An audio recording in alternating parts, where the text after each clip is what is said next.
Hi, my name is Aaron Hurst. I am the author of The Purpose Economy, CEO of Imperative, and founder of the Taproot Foundation. And I'm thrilled to be with you today talking about the purpose economy and the role you can play in making a fundamental difference in the world, and in the process have a hell of a good time. So I'm going to walk through a series of different stories about how this new economy is emerging and the role you can play in this change. The story actually begins back in the 1970s. My uncle was a PhD candidate at Stanford University, where he was studying economics and coined the term. He was the first one to use the term information economy to describe a new economy that had emerged post-industrial economy. He had actually been able to prove that we had moved from an industrial economy into the economy we now associate with Silicon Valley. And as I talked to him and read through his work, what I came to realize was there's an incredible connection between evolution and biology and economics. That in fact, if you look at macroeconomics, they have a strong biological evolutionary footprint on them. Here's what I mean by that. We started off as apes, right? And over millions of years, we turned into erect apes, Homo sapiens. And one of the things that characterized us as a species was that we're impatient. We're incredibly impatient. And this whole evolution thing was taking too damn long. We said, you know what, let's hack evolution and take things into our own hands. And we started with the first economic era, which was the agrarian economy, where we learned how to use land and animals to go from nomads to settle down. And it radically changed our quality of life and our lifespan. But that wasn't good enough. We said, you know what? I want to learn how to fly. I want to learn how to do things that were unimaginable, right? And we all know that, like, for example, learning to fly is something that biologically would have taken trillions of years for us to evolve to that point. But we were smarter than that. We found ways to build airplanes. We found ways to manipulate metal and to build industry that, again, expanded lifespan, increased quality of life. But that wasn't enough. We said, you know what? After, a few thousand years of that, or a few hundred years of that, we said, we want to change how we communicate. We want to be able to connect with people around the world. And we created the information economy. And again, we saw lifespan increase, quality of life radically improve. And the question became, as I was looking at my uncle's work, are we done? Is the iPhone the end of human evolution? Is it the end of economic evolution? And I don't think it is. I think there is a significant opportunity that's emerging now that we're seeing around the planet that has to do with the next iteration, the next evolution that'll help increase quality of life and lifespan. And that is purpose. Purpose fundamentally is the needed piece in society today that people are craving, especially the millennial generation, are craving because science shows that it increases our lifespan. People who live and work with purpose live longer. It's been shown study after study. But they also have a much higher quality of life. We've seen this in a work context. They have better relationships. They make a greater impact. They grow more. They're better leaders. And every single measure, people who live and work with purpose have a higher quality of life, are more productive members of society. It is the very logical next extension of our economy. It's a very logical next extension of our evolution as a species. When I started doing this work, though, I thought purpose meant one thing. But as I started to talk to researchers and do my own research, I came to realize that purpose actually was something very different than what I thought it was, that I'd been looking at it too narrowly. I want to start by just sharing one myth about purpose that has consistently held me up and held millions of people up from actually living and working with purpose. And that's the myth that purpose is about a cause. We tend to think you need a cause. You need to check off boxes on Facebook, attend galas. We need to have a cause that we care deeply about in order to feel a sense of purpose in our lives. But this is absolutely not the case. We all know people who have causes up the wazoo and absolutely no purpose in their lives. And conversely, we've all met people who are incredibly fulfilled, living with purpose, and yet if you asked what is their cause, you'd have no idea. There is no cause behind it. For too long, we've depended on a cause to be the means for which we derive purpose. Purpose and cause are not the same thing. The reality is we gain purpose from three things. We gain purpose from relationships. This is the biggest source of purpose. We gain purpose from having relationships with each other, from impact, when we do something for someone else. And it doesn't have to be something gargantuan or at a world scale. Just doing little things that provide us with a sense that we're doing something worthwhile makes a huge difference. And then growth. We gain a sense of purpose from growth. When we grow, when we push ourselves, we go beyond our fear. So we need to let go of the myths of purpose. which are fundamentally about purpose being about a cause, purpose requiring us to have a lot of money or that it's a luxury, or that somehow we're going to gain purpose as a revelation, that somehow we're going to be struck by lightning and we're going to gain purpose. This is not how purpose works. Purpose is about the daily practice of building relationships, making an impact, and growing. And this is the basis for the economy, both from a labor standpoint as well as from a consumer standpoint. If you want to create products that are going to thrive in this economy, you got to think about how are they going to differentiate on relationships, impact, and growth. Information economy products are more and more commoditized. This is the special sauce that is going to enable products to thrive, and it's also the key to building an organization with the very best people. We've actually studied with NYU and now with LinkedIn purpose-oriented people, people who come to work with purpose, right? They come for that reason to work. Yes, they need to get paid. Yes, they want to get acknowledged. But at the end of the day, they're there because they want to have relationships, they want to make an impact, and they want to grow. And what we found after employer after employer, and after we surveyed a national sample and then a global sample of workers, was that people who work with a primary orientation towards purpose outperform their colleagues on every single measure. There wasn't one thing we found that people who don't work for purpose achieved at a higher level than those who did.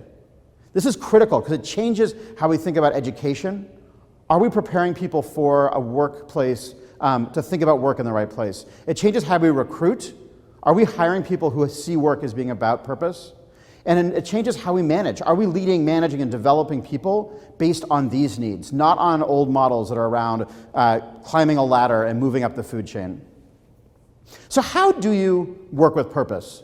We've been lucky enough, with my experience working with the Taproot Foundation and tens of thousands of professionals, to really uncode what it is that makes one person have one purpose and someone else have a different purpose. And we need to become much more self-aware about this. We need to get to the point where universities offer a major in your purpose type, not just in a subject matter. We need to know who we are and what actually brings purpose to us. And there's three different elements that define purpose for one person. The first is, who do you most gain purpose from impacting? And there's basically three different levels. The first is, some people really gain purpose from impacting individuals. They need to feel that their work connects to someone specifically and they can see that impact. For others, it's at an organizational level. They say, you know what, it's great to help someone, but I want to help a whole organization thrive to help many more people. I want to work on the ecosystems and success of a team and organization. And a third, the highest elevation, is at a societal level. Some people gain purpose when they look at things and they say, you know what, individuals need help, organizations are important, but we need to address these issues at a macro level. These are part of bigger trends. I want to make an impact on a much greater scale. Think about a doctor or working at a hospital, right? They're helping those individual patients. They're gaining that kind of purpose. But a hospital administrator is helping a hospital get better. And a healthcare policy advocate is researching and helping change the nature of healthcare. These are all incredibly important roles. They're full of purpose, but unless you're aligned with that level of purpose, you're not going to get fulfillment. If you get your purpose from individuals and you're doing healthcare policy, you're going to feel a gap. So it's so critical to know at what level you are. The second is about your fundamental worldview, karma versus harmony. Karma is a fundamental belief that the world operates as a natural ecosystem, right? Markets work, nature works. That the goal of society is to get out of the way, set a high bar, challenge us all to do our best, but to let natural market forces work. Harmony is the flip side. It's a belief that if you let natural forces work, there'll always be people who are left behind. There'll always be people who are disenfranchised. And the role of society, organizations, and individuals is to help bring harmony to an otherwise painful, chaotic world. These are two polar differences of opinion that are seen in every culture around the world. And people exist on a continuum of whether or not you believe in karma or harmony. And it influences everything from how you decide to manage to how you approach problem solving based on that mindset. The final sort of driver of purpose for people is how you go about solving problems, how you go about creating change in the world. There's four different drivers or options under this driver. The first is human-centered. This is the fundamental belief that to solve problems, we need to be anchored in the actual human experience. We need to apply design thinking. We need to look at the context in which something's happening and really build that empathy and that ability to understand that context. The second is community, which is a fundamental belief that problems come and go. What's critical is to build stakeholder engagement, to gain the buy-in of the group of people who influence that issue, so that over time they can govern over that challenge, that you're building an engaged community around it. The third is structure, which is a fundamental belief that the best way to solve problems is to look for bright spots, to look for where things have worked, and create structures and systems and measurement to replicate success. And you're constantly looking for best practices, you're constantly looking for bright spots and thinking, how do I replicate those? How do I solve problems by replicating and building structure to create reliable results? Finally, you have knowledge, which is a belief that the key to social change is to uncover the truth, because only once you have the truth can you fundamentally solve a problem. And they look at these issues, whether it's education, healthcare, et cetera. The first stop is always, let's uncover truth before we act. So together these create different purpose types, combinations of these drivers that define who we are. And on Imperative.com, you can go and take an assessment to determine for you, what is your purpose pattern? And based on that, create your career path based on what's going to be fulfilling for you.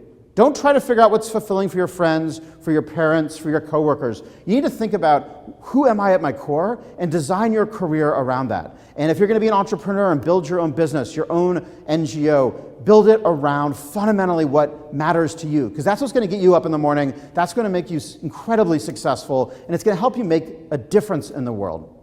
I want to make this concrete in closing and sharing with you two of the organizations I've started and how they're an expression of my purpose. For me, I gain the most purpose from helping organizations. I see organizations as incredible, complex organisms that exist between individuals and society, and they're the thing that brings it all together. My fundamental mindset about the world is very karma-oriented. I believe in market forces. I believe in using competition and business to create change. I believe we can help the most people by focusing on market forces. And finally, I solve problems through community. I don't like to solve problems directly. I like to bring together the people who can own it and carry it forward. I love building stakeholder engagement. That's the process I use. So if you look at the two organizations I've most recently started, one was the Taproot Foundation, where we recruited tens of thousands of business professionals to do pro bono work, marketing, technology, HR, finance, et cetera, for NGOs, for nonprofits, because I saw that nonprofit organizations do some of the most important work in this world, and yet they don't have access to the marketing, tech, HR, et cetera. And saw an opportunity to engage these stakeholders, which are all these business professionals, in service to these organizations to make them better. And to do that in a highly competitive, market-driven way. So Taproot Foundation is a fundamental manifestation of my purpose drivers. And it has enabled us to scale to the point where there's over $15 billion a year in pro bono services in the US, as well as affiliates all around the world that are taking this model and helping nonprofits, NGOs, build their capacity to change the world. I left Taproot and started Imperative, which is my latest organization. It is a benefit corporation based here in Seattle, Washington.